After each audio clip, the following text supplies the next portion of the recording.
morning, fellow constitutionalists. This is an article I want to read for you, and this will be posted on the Exemplar Intentus vlog on the Dan Clement Show YouTube page. And this is Woodrow Wilson Made Democracy Unsafe for the World. And this is by James Bovard. And I found this in USA Today, and I think FEE.org is also carrying this.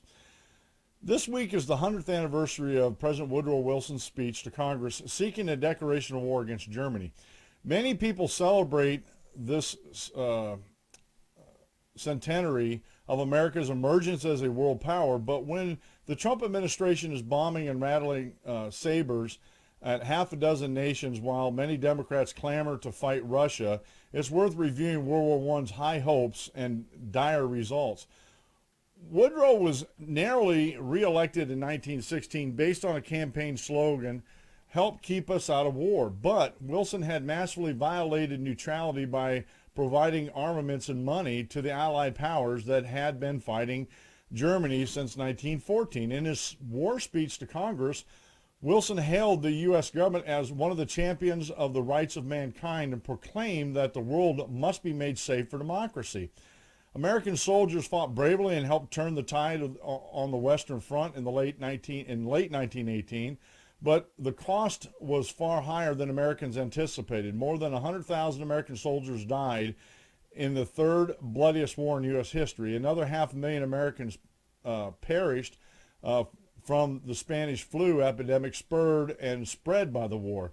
In his speech to Congress, Wilson declared, "We have no quarrel with the German people and feel sympathy and friendship towards them," but his administration speedily commenced demonizing the Huns, one army recruiting poster portrayed German troops as an ape ravaging a half-naked damsel beneath the appeal, "Destroy this mad brute." Wilson acted as if the Congressional Declaration of War against Germany was also a declaration of war against the Constitution. Harvard professor Irving Babbitt commented in 1924, "Wilson, in the pursuit of his scheme for world service, was led to make light of the constitutional checks on his authority and to reach out almost automatically for unlimited power.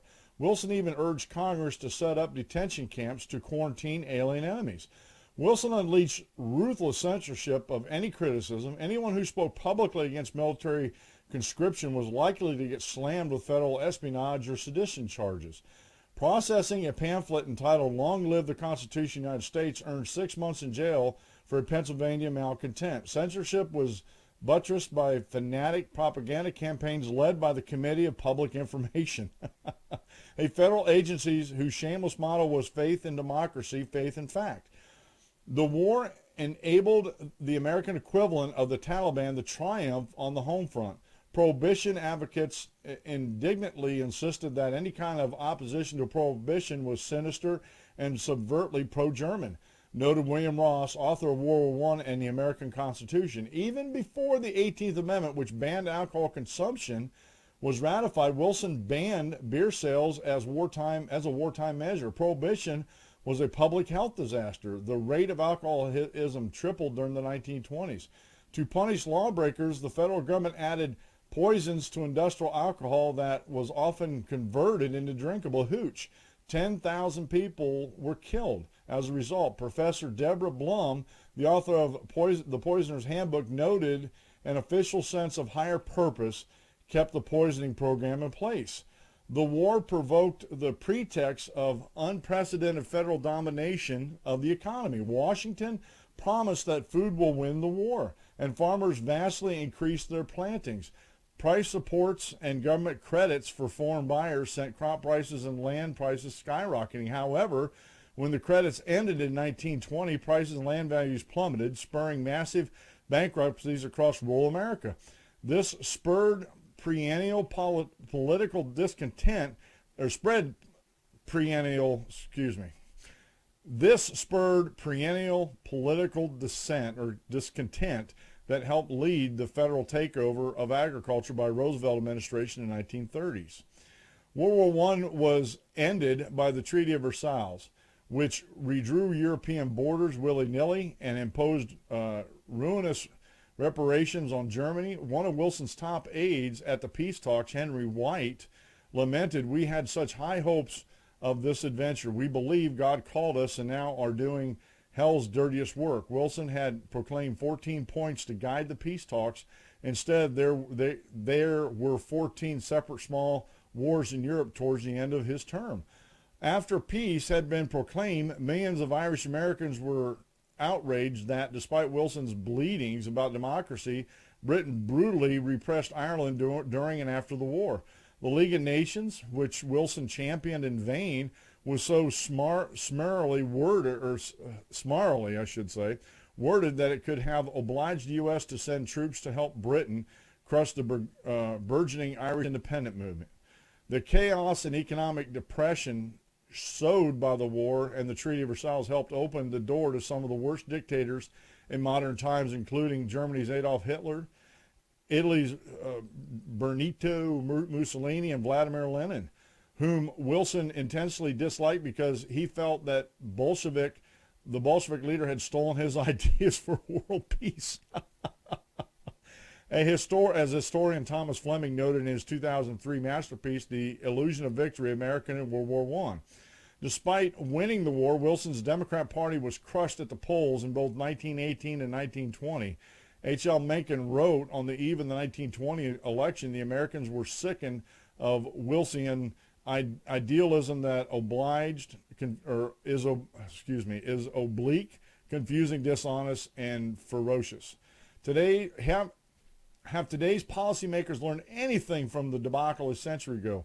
Wilson continues to be invoked by politicians who believe America can achieve great things by warring abroad.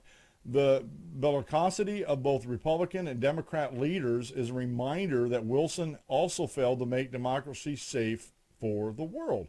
And folks, I've read so much about Woodrow Wilson and his policies, and it amazes me how many people don't understand in this one paragraph here, the chaos and economic depression sowed by the war and the Treaty of Versailles helped open the door to some of the world's dictators, or worst dictators in modern history. Folks, we're repeating history. We're doing the same thing today. We are doing the exact same thing today by going over and warring in the Middle East, trying to make democracy safe for all mankind.